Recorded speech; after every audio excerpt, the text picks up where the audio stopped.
আসসালামু আলাইকুম। গৃহীতকাল ইন্দিয়া হাজির আসমা বিশ্ববিদ্যালয় কলেজ কর্তৃক পরিচালিত অনলাইন ভিত্তিক শ্রেণী কার্যক্রম আমার ঘরে আমার কলেজ এই পেজ থেকে সবাইকে জানাচ্ছি আন্তরিক শুভেচ্ছা ও অভিনন্দন। সুপ্রিয় শিক্ষার্থীবৃন্দ, কেমন আছো তোমরা? আশা করি সবাই ভালো আছো। আজ আমি তোমাদের প্রথম পত্রের ষষ্ঠ অধ্যায়, আমরা ষষ্ঠ অধ্যায়ে কিন্তু আরও দুইটা ক্লাস করেছি, একটা আবর্তনের উপর আর একটা প্রতিবর্তনের উপর। আজকে আমরা যে ক্লাসটা নেব সেটা হচ্ছে সহানুমানের উপর। তাহলে চলো আমরা ক্লাসটা শুরু করি। সহানুমানের প্রবক্তা কি? সহানুমানের প্রবক্তা হচ্ছে কি? এরিস্টটল। এরিস্টটলের নাম তো শুনেছ? এরিস্টটল হচ্ছে সহানুমানের প্রবক্তা। আচ্ছা, যুক্তিবিদ্যায় এরিস্টটলের সবচেয়ে গুরুত্বপূর্ণ তত্ত্বটা হচ্ছে কি? সহানুমান। তাহলে সহানুমান হচ্ছে এরিস্টটলের যুক্তিবিদ্যার সবচেয়ে গুরুত্বপূর্ণ একটা হলো কি তত্ত্ব। এর মাধ্যমে তিনি দেখিয়েছেন কতগুলো মৌলিক সত্য থেকে অন্য কতগুলো মৌলিক সত্যে কিভাবে মিশ্রিত হয়। তাহলে কি বলেছি যে এই যে সহানুমানের মাধ্যমে এরিস্টটল দেখাতে চেয়েছেন যে কতগুলো মৌলিক সত্য থেকে কিভাবে অন্য কতগুলো মৌলিক সত্য মিশ্রিত হয়। এখন আমাদের প্রথমে আসে সহানুমানের যে সংজ্ঞাটা। সহানুমান কাকে বলে? সহানুমান হচ্ছে যে মাধ্যম অবরোহ অনুমানে দুটি আশ্রয়বাক্যকে যুক্তভাবে বিচার করে। তাহলে কি বললাম? যে যে মাধ্যম অবরোহ অনুমানের দুটি আশ্রয়বাক্যকে যুক্তভাবে বিচার করে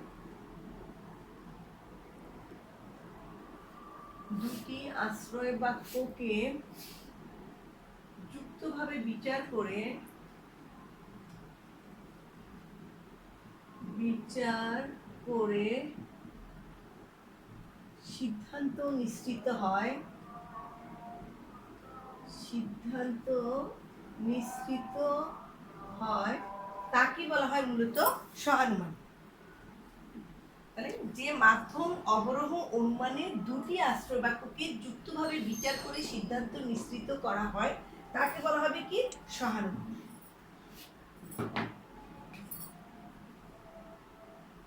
তাকে বলা হবে সহানুমান।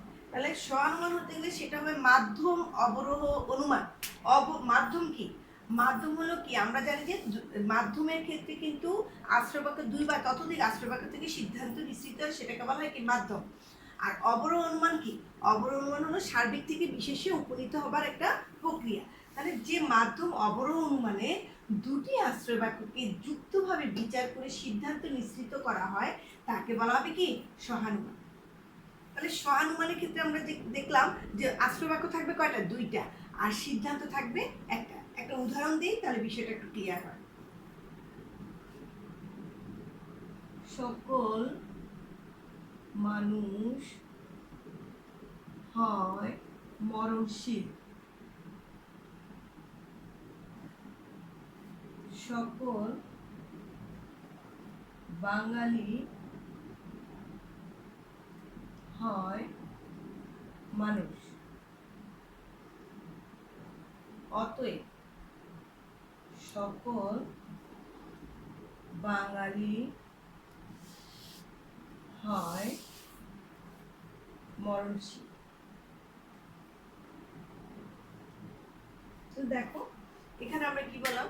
সকল মানুষ হয় মরণশীল, সকল বাঙালি হয় মানুষ, অতএব সকল বাঙালি হয় মরণশীল। এই যে বাক্যটা দেখো, আমরা এখানে দুটি আশ্রয়বাক্য আমরা পেলাম। সবসময় মনে রাখবে যে সিদ্ধান্ত হলে সে আশ্রয়বাক্যটার আগে অতএব, সুতরাং এইসব চিহ্ন থাকবে।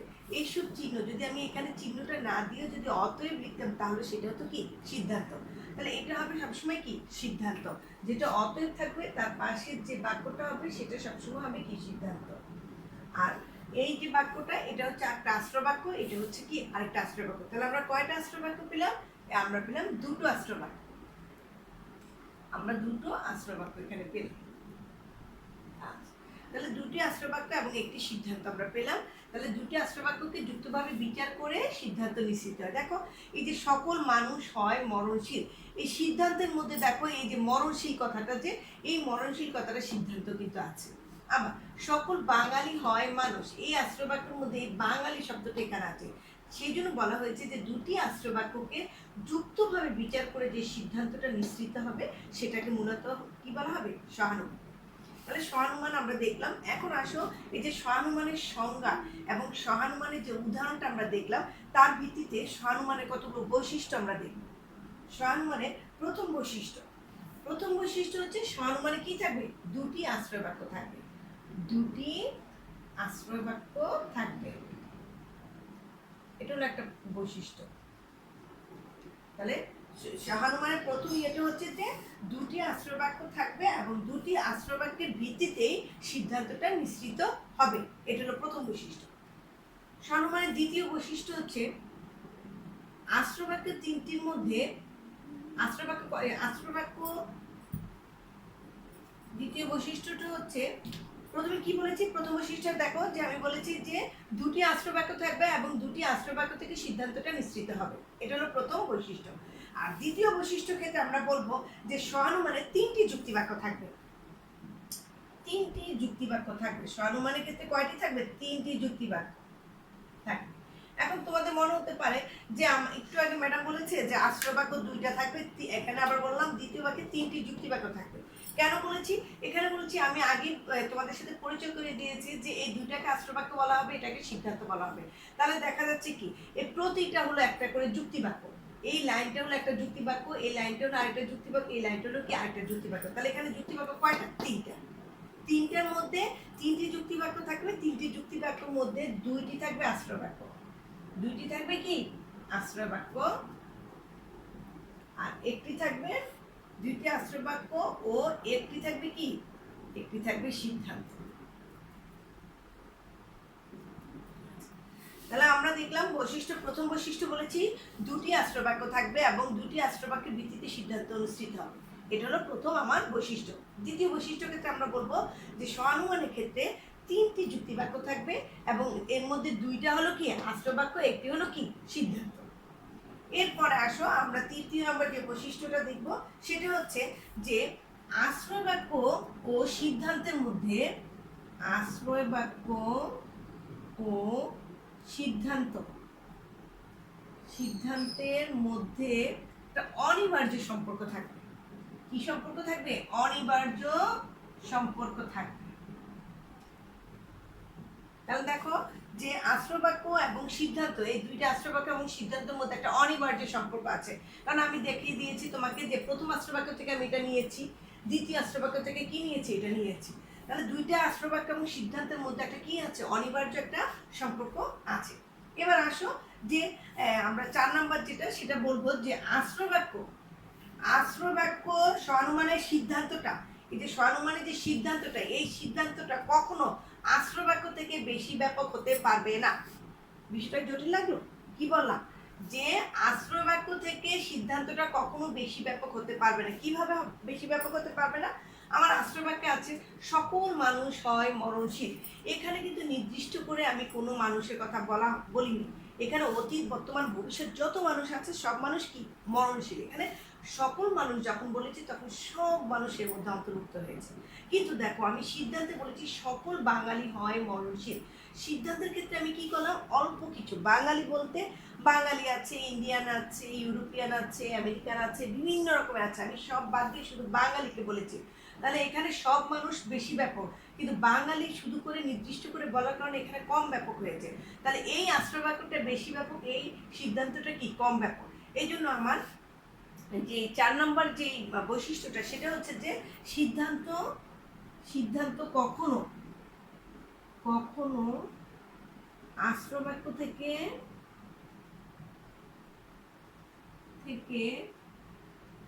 বেশি ব্যাপক হতে পারবে না। তাহলে বেশি ব্যাপক হতে পারবে না।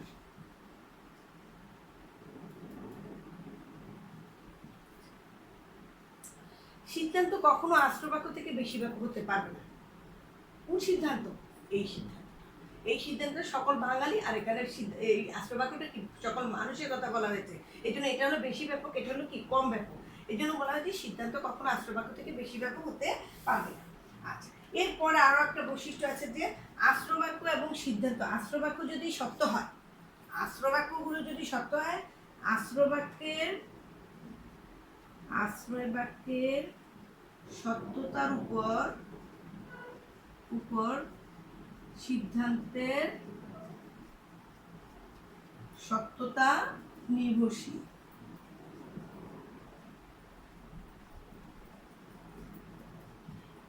আশ্রবাক্যের সত্যতার উপর সিদ্ধান্তের সত্যতা নির্ভরশীল।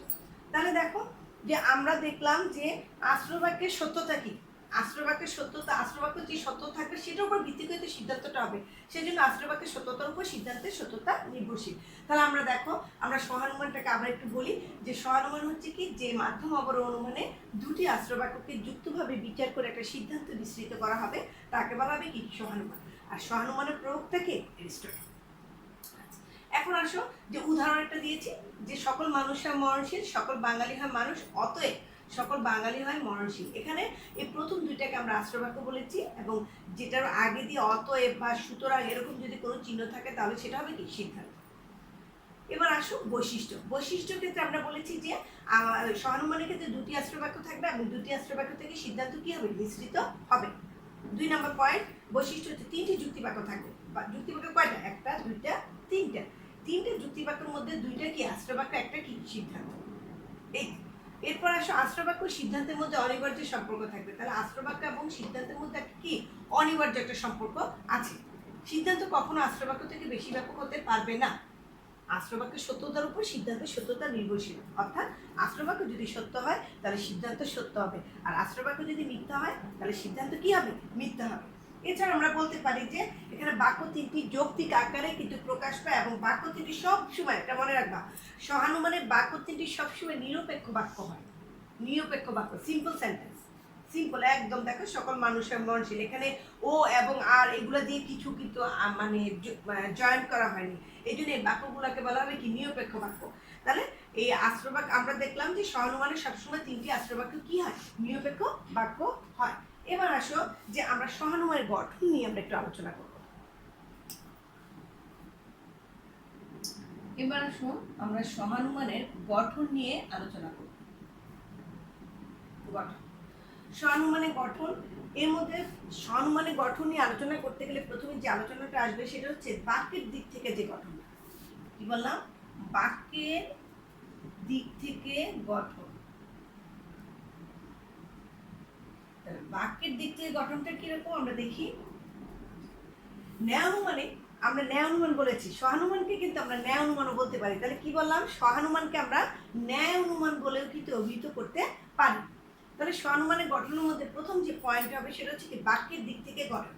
বাক্যের দিক থেকে গঠন যদি আমরা আলোচনা করি সেক্ষেত্রে আমরা বলতে পারি যে এই সহানুমানের মোট সবসময় কি বাক্য থাকবে, তিনটি যুক্তি বাক্য থাকবে। তিনটি যুক্তি বাক্য থাকবে, এবং তিনটি যুক্তি বাক্যের মধ্যে কি থাকবে, দুটি থাকবে কি, দুটি থাকবে আশ্রবাক্য, আর একটি থাকবে কি সিদ্ধান্ত। তাহলে আমরা এইভাবে পয়েন্ট করে কিন্তু লিখতে পারি। সহানুমানের গঠন নিয়ে যখন আমরা আলোচনা করব তখন আমরা এইভাবে পয়েন্ট দেব যে বাক্যের দিক থেকে গঠন, এরকম পয়েন্টটা দিয়ে আমরা এভাবে লিখবো যে সহানুমানে মোট তিনটি যুক্তিবাক্য থাকবে, এবং এর মধ্যে প্রথম দুটিকে আশ্রবাক্য বলা হবে, এবং পরের এবং অতএব চিহ্ন, অতএবকে বা এবং একটা থাকবে কি সিদ্ধান্ত। তাহলে আমরা এভাবে বলতে পারি যে প্রথম দুটি হলো কি আশ্রবাক্য, এবং একটি থাকবে, তৃতীয় নম্বরটি হচ্ছে কি সবসময় সিদ্ধান্ত। কারণ আমরা সবসময় জানি যে দুটি আশ্রবাক্য থাকবে আর একটি থাকবে কি সিদ্ধান্ত। আচ্ছা, তাহলে বাক্যের দিক থেকে গঠন আমরা এভাবে লিখবো কিন্তু যে সহানুমানে তিনটি আশ্রবাক্য থাকবে, এবং তিনটি যুক্তিবাক্য থাকবে, তার মধ্যে দুটি থাকবে আশ্রবাক্য, একটি থাকবে সিদ্ধান্ত। এর পরের পয়েন্ট আসো পদের দিক থেকে গঠন। পদের দিক থেকে গঠন। পদের দিক থেকে গঠন হচ্ছে ন্যায় অনুমান বা সহানুমানের ক্ষেত্রে তিনটি যুক্তিবাক্য আমরা বলেছিলাম যে এখানে আমাদের তিনটি যুক্তিবাক্যের কথা বলেছি। এখানে পদ কয়টি থাকবে, পদ কয়টি থাকবে সেই বিষয়টা আমাদেরকে আগে দেখতে হবে। পদ থাকবে হচ্ছে, মোট পদ থাকবে তিনটি।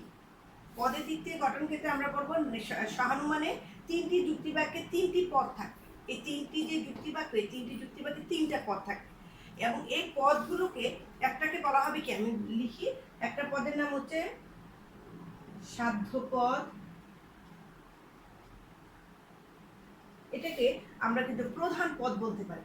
সাধ্যপদের আরেকটা নাম হচ্ছে প্রধান পদ, দুটো নামই কিন্তু জেনে রাখা ভালো। এরপরে আসো, পরে যে পদ, পদ তিনটার কথা বলেছে, আরেকটা বলেছে পক্ষপদ, পক্ষপদকে বলা হয় অপ্রধান পদ। আর আরেকটা হচ্ছে কি হেতুপদ, হেতুপদ, হেতুপদকে আবার বলা হয় কি মধ্যপদ, হেতুপদকে বলা হয় মধ্যপদ।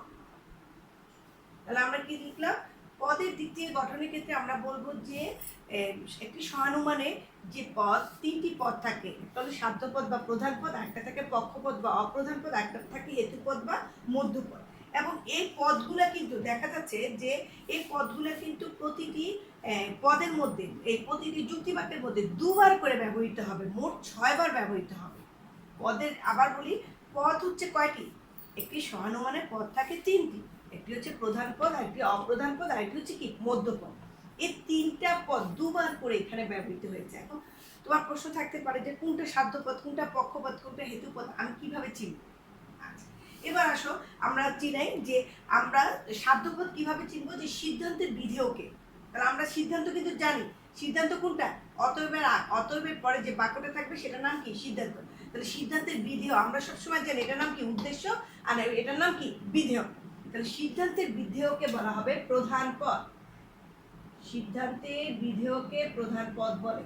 আচ্ছা, আর সিদ্ধান্তের উদ্দেশ্যকে বলা হবে অপ্রধান পদ, সিদ্ধান্তের উদ্দেশ্যকে বলা হবে অপ্রধান পদ। তাহলে দেখছো যে প্রধান পদ হবে কি সিদ্ধান্ত। আমরা কিন্তু কখনোই আমরা আশ্রয় বাক্য দিয়ে কিন্তু এই পদগুলো চিনতে চেষ্টা করব না। আমরা যদি আশ্রয় বাক্য থেকে পদ চিনি তাহলে কিন্তু আমাদের ভুল হওয়ার সম্ভাবনা আছে, এই জন্য আমরা সবসময় সিদ্ধান্ত দিয়ে পদ চিনব।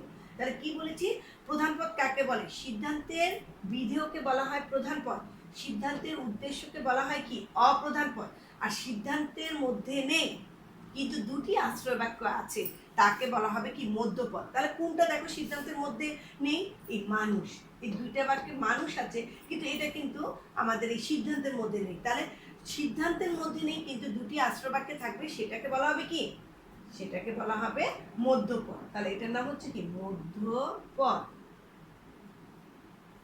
এটার নাম মধ্যপদ।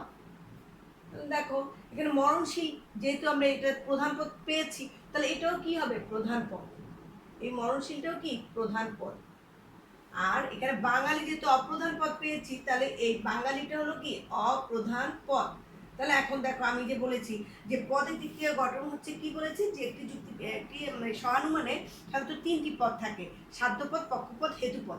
বা আমি যেভাবেই বলি, আমি এটাকে প্রধান পদও বলতে পারি, অপ্রধান পদও বলতে পারি, মধ্যপদও বলতে পারি, যেভাবে আমি বলি না কেন এই পদগুলোকে বলেছি দুবার করে তারা কিন্তু এই সহানুমানে ব্যবহৃত হবে। দেখো এখানে মধ্যপদ দুইবার হয়েছে, এখানে প্রধান পদ দুইবার হয়েছে, এখানে হেতুপদ অপ্রধান পদ দুইবার হয়েছে। তাহলে দেখো প্রতিটা পদ দুইবার করে হওয়ার কারণে এখানে 6টা পদের অস্তিত্ব দেখা যাচ্ছে।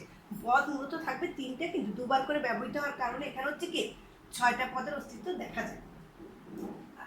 এরপরে আসো যে আমরা দেখলাম যে প্রধান পদের এখন একটা চিহ্ন আছে, প্রধান পদ এই যে আমরা বলেছি যে প্রেডিকেট, এই যে বিধেয় যে বলেছি, বিধেয়ের ইংরেজি শব্দ কি প্রেডিকেট, তাই তো।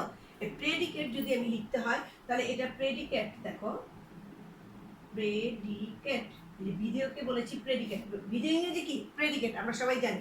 তাহলে প্রেডিকেটের আদ্যক্ষর কি পি, তাহলে প্রধান পদকে কিন্তু আমরা পি নামেও কিন্তু সম্বোধন করতে পারি। এরপরে আসো আমরা বলেছি যে উদ্দেশ্য, উদ্দেশ্য ইংরেজি কি সাবজেক্ট, সাবজেক্ট হচ্ছে কি অপ্রধান পদ। তাহলে এই সাবজেক্টের আমাদের আদ্যক্ষর কি, দেখো সাবজেক্টের আদ্যক্ষর হচ্ছে কি এস, তাহলে আমরা অপ্রধান পদকে এসও বলতে পারি। এরপরে আসো হেতুপদ বা মধ্যপদ। এই মধ্যপদ কি মধ্যে যে অবস্থান করে, দুইটা পদের মধ্যে আছে কিন্তু সিদ্ধান্তে নেয়, এই জন্য এটাকে বলা হয় মিডল টার্ম, মধ্যপদকে বলা হয় মিডল টার্ম। এই মিডল টার্মের প্রথম আদ্যক্ষর হচ্ছে কি এম, এই জন্য মধ্যপদকে কিন্তু এমও বলা যায়, মধ্যপদকে কি বলা যায় এম। তাহলে আমরা দেখলাম যে সাধ্যপদকে যদি আমি পি বলি তাহলে তুমি কিন্তু বুঝে নিবা এটা সাধ্যপদ প্রেডিকেট, যদি আমি বলি অ্যাস মানে সাবজেক্ট উদ্দেশ্য, এটা হচ্ছে কি অপ্রধান পদ। আর হেতুপদের ক্ষেত্রে আমি কিন্তু এম শব্দটাকে ইউজ করতে পারি। এই যে আদ্যক্ষরগুলো, এই আদ্যক্ষরগুলো আমরা ইউজ করব। তাহলে সেই ক্ষেত্রে আমরা কিন্তু পদের দিক থেকে গঠনটাকে আমরা বুঝতে পারলাম যে আমরা কিন্তু এই বিষয়টাকে দিয়েই কিন্তু আমাদের অনেকগুলো সামনে পড়াশোনা আছে। আমরা এই বিষয়টাকে গুরুত্ব দেবো। আমরা যদি পদই না চিনতে পারি তাহলে কিন্তু আমরা শেষে এটা বুঝতে পারবো না। আবারও বলি যে প্রধান পদ কাকে বলে? প্রধান পদ বলা হবে সিদ্ধান্তের বিধেয়কে। সিদ্ধান্ত কোনটা? আমরা জানি যে প্রথমটা যার সম্পর্কে বলা হয় সে হচ্ছে উদ্দেশ্য, আর উদ্দেশ্য সম্পর্কে যা কিছু বলা হয় তাকে বলা হবে কি? বিধেয়। তো বিধেয় ইংরেজি কি? প্রেডিকেট। প্রেডিকেটের আদ্যক্ষর কি? পি। এই জন্য প্রধান পদকে বলা হয় পি। আবার অপ্রধান পদ এটাকে বলেছি কি? কাকে বলে? সিদ্ধান্তের উদ্দেশ্যকে বলা হয় অপ্রধান পদ। আর অপ্রধান পদ কোনটা? উদ্দেশ্যকে বলছি। উদ্দেশ্য ইংরেজি কি? সাবজেক্ট। এখন এই যে উদ্দেশ্য, এই সাবজেক্টের অ্যাস এখানে আমরা দিলাম, এই জন্য আদ্যক্ষর হচ্ছে কি? অ্যাস। আর মিডল টার্ম মধ্যপদের ইয়ে হচ্ছে মিডল টার্ম, দুটি আশ্রবাক্য আছে কিন্তু সিদ্ধান্তে নাই, তাকে বলা হবে কি? তাকে বলা হবে হেতুপদ বা মধ্যপদ।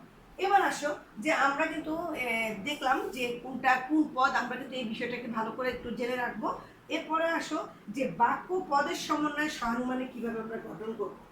বাক্য ও পদের সমন্বয়, একটু আগে বাক্য নিয়ে আলোচনা করেছি, পদ নিয়ে আলোচনা করেছি, এবার বাক্য ও পদের সমন্বয়।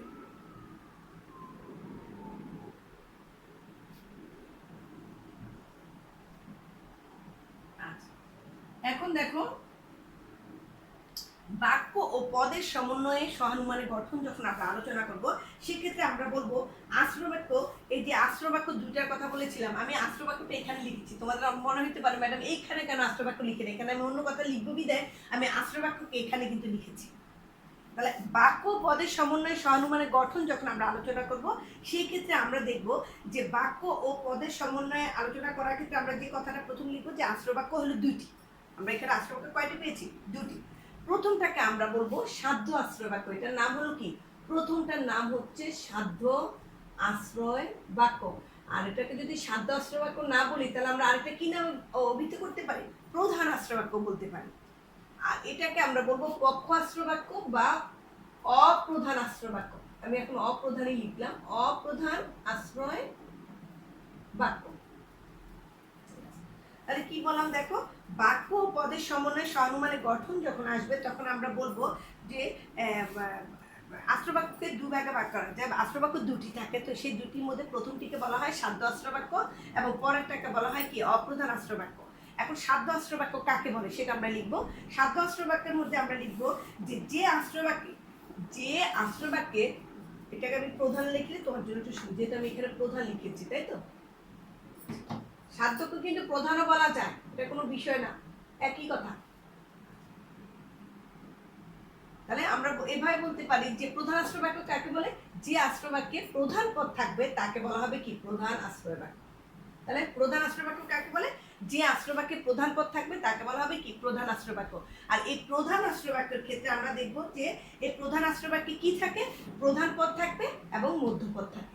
তাহলে আমি প্রধান আশ্রয় বাক্য কাকে বলে আমরা এইভাবে লিখবো, যে আশ্রয় বাক্যে প্রধান পদ থাকবে তাকে বলা হবে প্রধান আশ্রয় বাক্য, এবং এই প্রধান আশ্রয় বাক্যে প্রধান পদ এবং মধ্যপদ উপস্থিত থাকবে, এবং এই প্রধান আশ্রয় বাক্যটি সব সময় প্রথমেই বসবে, বাক্যের শুরুতে বসবে, এই কথাটা আমরা লিখব। এরপরে আসে অপ্রধান আশ্রয় বাক্য। অপ্রধান আশ্রয় বাক্যের ক্ষেত্রে আমরা লিখবো যে আশ্রয় বাক্যে অপ্রধান পদ থাকবে তাকে বলা হবে কি? অপ্রধান আশ্রয় বাক্য। যে আশ্রয় বাক্যে অপ্রধান পদ থাকবে তাকে বলা হবে কি? অপ্রধান আশ্রয় বাক্য। এই ক্ষেত্রে দেখো যে অপ্রধান পদও থাকে এবং মধ্যপদও থাকে। এক্ষেত্রে কি থাকবে? এই ক্ষেত্রে এই অপ্রধান আশ্রয় বাক্যের ক্ষেত্রে একটা অপ্রধান পদ তো মাস্ট থাকতেই হবে, এবং আর সাথে কি? মধ্যপদ থাকবে, এবং এটা বাক্যে সবসময় দ্বিতীয় মানে 2 নম্বর বাক্যে সবসময় এটা বসবে। তাহলে প্রথম বাক্যে সবসময় প্রধান আশ্রয় বাক্য বসবে, দ্বিতীয় বাক্যে সবসময় অপ্রধান আশ্রয় বাক্যে বসবে। আর সিদ্ধান্তটা তো কি? সিদ্ধান্ত তৃতীয় নম্বরে বসবে, যেহেতু দুটি আশ্রয় বাক্য তোমরা পেলাম, আর লাস্টেটা কি হবে? সিদ্ধান্ত। তাহলে আমরা যখন যদি আমাদের সহানুমানের গঠন যদি আসে, সেক্ষেত্রে আমরা কিন্তু সহানুমানের গঠন যখন আলোচনা করব তখন কিন্তু এরকম পয়েন্ট দিয়ে আমরা লিখবো যে বাক্যের দিক থেকে গঠন, তখন আমরা বাক্যের কথা বলবো যে দুইটা বাক্য থাকে, দুইটা আশ্রয় বাক্য থাকবে এবং একটি সিদ্ধান্ত থাকবে। আর পদের দিক থেকে গঠন যখন আসবে তখন আমরা এভাবে বলবো যে একটি সহানুমানে 3টি পদ থাকে, সাধ্যপদ, পক্ষপদ, হেতুপদ, এবং পদ 3টি দুবার করে মোট 6 বার ব্যবহৃত হয়। তারপরে সাধ্যপদ কাকে বলে তোমরা লিখবা, যে সিদ্ধান্তের আশ্রয়বাক্যের বিধেয়কে কি বলা হবে, সাধ্যপদ। আশ্রয়বাক্যের উদ্দেশ্যকে কি বলা হবে, অপ্রধান পদ। আর আশ্রয়বাক্যে থাকবে কিন্তু সিদ্ধান্তে থাকবে না, সেটাকে বলা হবে কি, মধ্যপদ। এইভাবে কাকে বলে একটু লিখবা। এরপরের পয়েন্টে তোমরা দিবে যে বাক্য পদের সমন্বয় সহানুমানের গঠন, তখন সেক্ষেত্রে তোমরা লিখবা যে এখানে দুটো আশ্রয়বাক্য আছে, একটি হচ্ছে প্রধান আশ্রয়বাক্য আর একটি হচ্ছে অপ্রধান আশ্রয়বাক্য। প্রধান আশ্রয়বাক্য কাকে বলে, যে আশ্রয়বাক্যে প্রধান পদ থাকবে তাকে প্রধান আশ্রয়বাক্য বলবে, এবং এই প্রধান আশ্রয়বাক্যের ক্ষেত্রে প্রধান পদ এবং মধ্যপদ থাকবে। আর অপ্রধান আশ্রয়বাক্যের ক্ষেত্রে কি থাকবে, যে আশ্রয়বাক্যে অপ্রধান পদ থাকবে তাকে অপ্রধান আশ্রয়বাক্য বলবে, এবং অপ্রধান আশ্রয়বাক্যের ক্ষেত্রে অপ্রধান পদও থাকবে এবং মধ্যপদও থাকবে। তাহলে বিষয়টা কি আমি ক্লিয়ার করতে পারলাম? আর কারো যদি কোনো সমস্যা থাকে তাহলে তো বলবাই, যে আমরা পরে আমরা সেই বিষয়গুলো নিয়ে আলোচনা করবো। যদি কারো কোনো সমস্যা থাকে তাহলে আমরা চিনলাম এখানে কিন্তু প্রধান আশ্রয়বাক্য, অপ্রধান আশ্রয়বাক্য এবং সিদ্ধান্ত। সিদ্ধান্তের ক্ষেত্রে কিন্তু আমরা আগে বলে দিয়েছি যে সিদ্ধান্তের আগে কী থাকবে, অতএব চিহ্ন বা সুতরাং চিহ্ন বা অতএব, সুতরাং এগুলো থাকবে, সেগুলো হবে কি, সিদ্ধান্ত। তাহলে আজকে এই ক্লাসটার সহানুমানটা আজকে এতটুকু পর্যন্তই থাকুক। সামনের ক্লাসে আমরা সহানুমানের যে নিয়মাবলী আছে সেই নিয়মাবলীগুলো নিয়ে আলোচনা করব। তোমরা সবাই ভালো থাকো, সুস্থ থাকো। আল্লাহ হাফিজ।